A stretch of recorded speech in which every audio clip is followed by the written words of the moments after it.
Houston guard Kingston Flemings was yet another star freshman this season, and his combination of rim pressure, clutch shot making, and defense make him the most well-rounded of the crop. I'm Will Gottlieb, All City Network's NBA draft expert, and this is our 5 minute or less NBA draft profile series presented by Kalshi. Flemings is a relentless driver. He shot 57% at the rim, with 35.5% of his total shots coming at the rim. He plays physically through contact. He's able to go through the trees and draw fouls, though his 22.7 free throw attempt rate is relatively low. He doesn't have an elite first step, but utilizes stampede cuts to get the ball on the move and play with an advantage. But his second to third gear acceleration is really strong, so when he has space in the open court, he is tough to keep in front.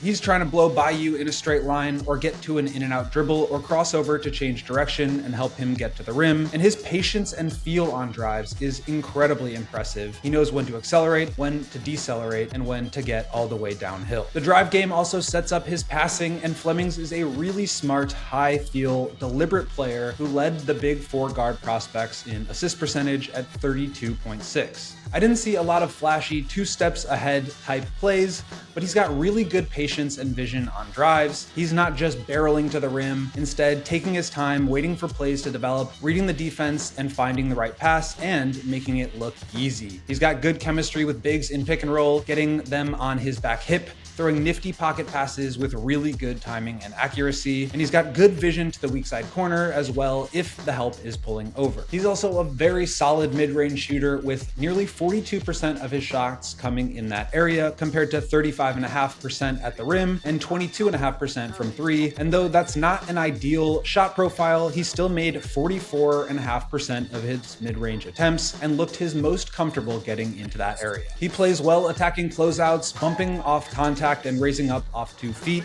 He's got great elevation on his jumper, a high release point to help him get those shots off. Unlike some of the other primary guards in this range, Flemings is a very strong defensive player. He had a 3.0 steal rate, a 1.3 block rate, and a 5.2 defensive box plus minus, which was higher than every projected lottery pick except for Ademara and Yaxel Lendeberg. Flemings measured 6'2.5" with a +1 wingspan, which was surprisingly low at the combine because of how disruptive and effective he is. He plays much bigger than those measurements. He gets low into his stance, presses up on the ball, and fights over screens, and he's really good at matching his hand to the ball, tipping away dribbles, and blocking shots with his left hand. But I think he's even better away from the ball. He's got really good instincts and activity, rushing bigs who turn their back to him after receiving an entry pass, jumping passing lanes, fighting on switches, and playing free safety. The biggest question mark in Flemings' game is his three-point shooting and whether that can translate at the next level. He did make them at a high clip, 38.7%, but it was on extremely low volume, only 41 made threes in 37 games played at Houston. His 22.7 three-point attempt rate is lower than every other guard and less than Boozer, Debansa, and some of the other shaky shooting wings like Nate Ament and Dalen Swain.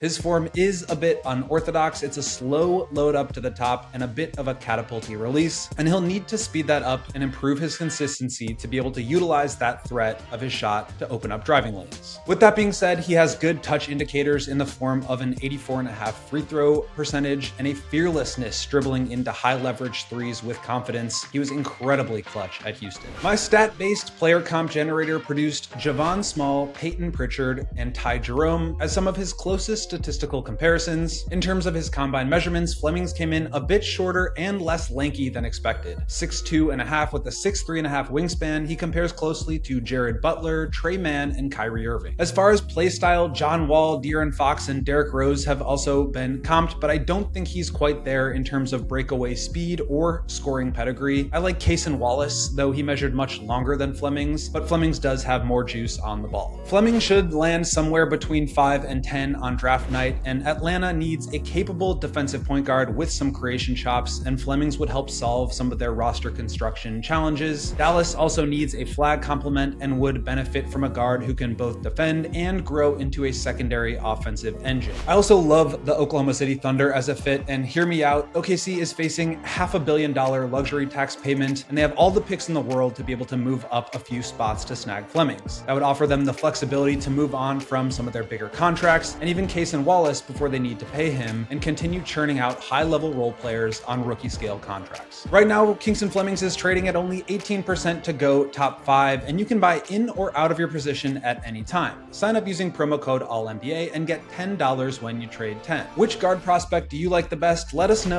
down in the comments, and tune in for the next 5-minute NBA draft profile.